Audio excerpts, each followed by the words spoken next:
कसं पडलं? इतकं गंभीर प्रकरण.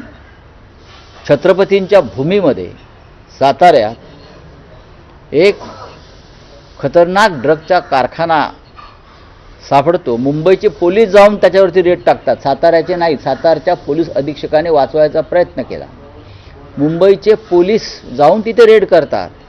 मग त्या पोलिसांच्या तपासात अडथळे आणले जातात गृह खात्याकडून, उपमुख्यमंत्र्यांच्या यंत्रणेकडून, आणि हे प्रकरण हाताबाहेर जाते म्हटल्यावरती संबंधित मंत्री हे गृहमंत्र्यांच्या किंवा मुख्यमंत्र्यांच्या पायाशी जातात वाचवण्यासाठी, आणि प्रकरण थंड केलं जातं. रावसाहेब, हा जो माजी पोलीस अधिकारी आहे हा मुंबई पोलीस दलातला आहे? नक्कीच बाहेरचा आहे? मुंबई पोलीस दलातला. तपशील तुम्ही कधी? हा शिंद्यांचा फार जवळचा आहे.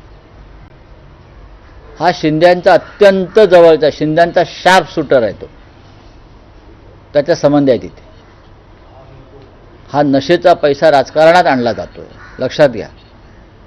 महाराष्ट्राच्या तरुणांना नशेबाज केलं जात आहे आणि त्यातून राजकारणात हा पैसा ओतून हे हिंदुत्ववादी आम्हाला हिंदुत्व शिकवतात ढोंगी. चला रावसाहेब, एक आणि तुम्ही म्हणालात की म्हणजे जे कॉम्बिनेशन आहे एकाच वेळेस महायुती आणि महाविकास आघाडीतील, असं कसं होऊ शकतं? असं कसं होऊ शकतं? जनतेला पडलेला प्रश्न असेल. नंबर 2, रावसाहेब, अजित पवारांकडून असा दबाव टाकला जातोय किंवा एक आग्रही मागणी केली येते की या युतीमध्ये सगळ्यांनी घड्याळ या चिन्हावरच लढावं. शरद पवार किंवा त्यांचा पक्ष हे मान्य करेल का?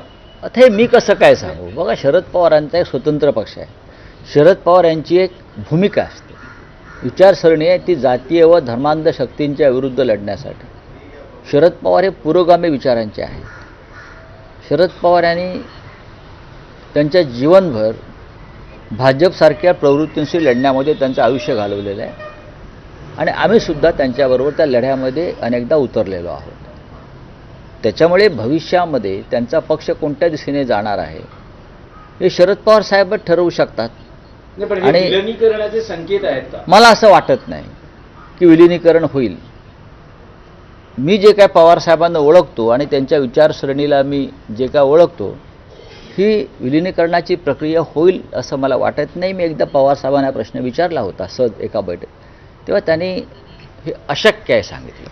अजित पवारांच्या राष्ट्रवादीला महायुतीमध्ये मुंबईत घेतलं जात नाही.